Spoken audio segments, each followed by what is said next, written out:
Party के अध्यक्ष संजय निषाद संवैधानिक अधिकार यात्रा लेकर पहुंचे वृंदावन।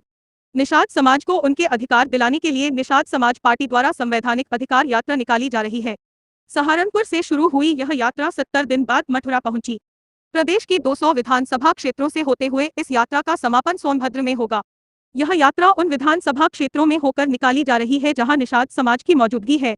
वृंदावन के केसी घाट पहुंचे डॉक्टर संजय निषाद का पार्टी के नेता, कार्यकर्ता और समाज के लोगों ने स्वागत किया। समाज के लोगों को संबोधित करते हुए संजय निषाद ने कहा कि अपने अधिकारों के लिए जाग जाओ, एक साथ खड़े हो, बच्चों को पढ़ाओ, अपने को मजबूत करो। उन्होंने सपा, बसपा और कांग्रेस पर निशाना साधते हुए कहा कि इन पार्टी के नेताओं ने कभी संविधान को निषाद समाज को पढ़ने नहीं दिया।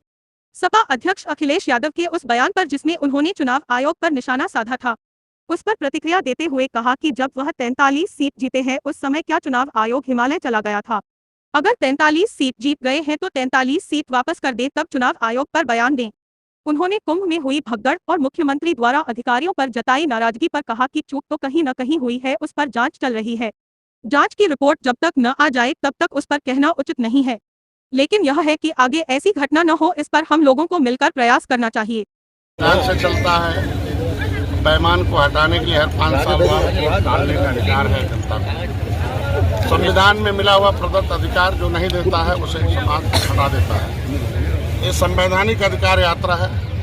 संविधान में जिस तरीके से वोट डालने का अधिकार है, लोगों को इलाज कराने का, न्याय पाने का, सुरक्षा सम्मान पाने का, पैसा कमाने का अधिकार है, उसी तरीके से जो है संविधान में व्यवस्था दी गई है कि अगर मजबूत घोड़ा कमजोर घोड़े को एक चने के टोकरे में रख दो तो मजबूत वाला सब खा जाए, कमजोर वाला नहीं कुछ पाएगा।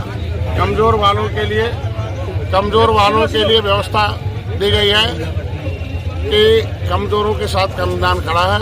अधिनियम से देश संविधान है। अधिनियम 341 में दिया गया है कि लेदरमैन, वाशरमैन, फिशरमैन, इन्होंने जमुना, गंगा, बेतवा में, सभी नदियों में, पहले हाईवे नहीं था, नदी के किनारे सारे तीर्थस्थल हैं, सारे शहर हैं। ये जितने भी अंग्रेज मुगल आए वो नदियों के माध्यम से आए। सीधी लड़ाई अंग्रेजों से, निषादों से हुई, मछुआरों से हुई, और मछुआरों से हुई और उन्होंने कत्लों से उनका गला काट कर, मार कर, डुबो के मार कर देश को आज़ाद कराया, भगाया है।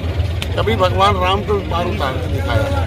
तो ये मछुआ समुदाय को कानून बनाकर अंग्रेजों मुगलों ने उजाड़ा है।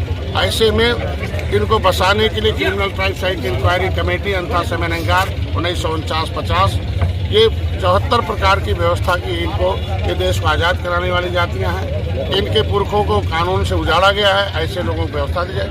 संविधान में मझवार तुरैया के नाम से, रोड के नाम से अनुसूचित जाति की सूची में लेदरमैन, वाशरमैन को मिलकर फिशरमैन फिसल गया, क्योंकि उस संविधान में लिखा हुआ है कि मछुआरों के केवट, मल्लाह, कश्यप, घाट, देवर के रखवार के बातम, चमार भाई या धोबी भाई के बच्चे स्कूल जाएंगे तो सरकारी पैसे से पढ़ेंगे और पढ़ के शिक्षा पाएंगे और आगे बढ़ जाएंगे। उनको सरकारी पैसे से पढ़ाया जाएगा और सरकारी नौकरी दिया जाएगा और हर महीने पढ़ने के बदले पैसा दिया जाएगा, क्योंकि उनके पास न जमीन है न जायदाद है। देश को आज़ाद कराने वाले हैं, उजड़ने वाले हैं, इसलिए संविधान बनवाने वाले हैं। देश के जो पैसे आएंगे उसमें 23% रिजर्वेशन इनका है। इनके बच्चे नौकरी पाएंगे, अधिकारी कर्मचारी बन जाएंगे। लेकिन दुर्भाग्य है कि लेदरमैन जो सेवादार जातियाँ थी अंग्रेजों की, वो तो पा गई। 5 साल 16 दिन गुलाम रहे। उसके वजह से पहले तो अभी 43 सीट जीते हैं पिछले 2024 तो उस समय हिमालय पर तो नहीं चुनाव गया था। चुनाव तो अपना काम कर रहा था।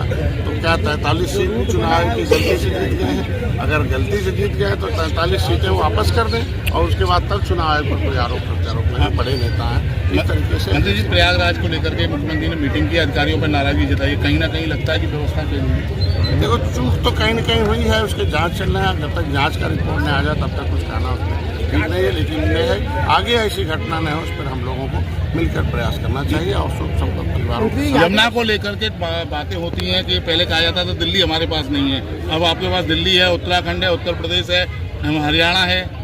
खैर रखिएगा, जिस तरीके से प्रयागराज में गंगा और जमुना मिली है, वहाँ का देख लीजिए कैसा व्यवस्था है।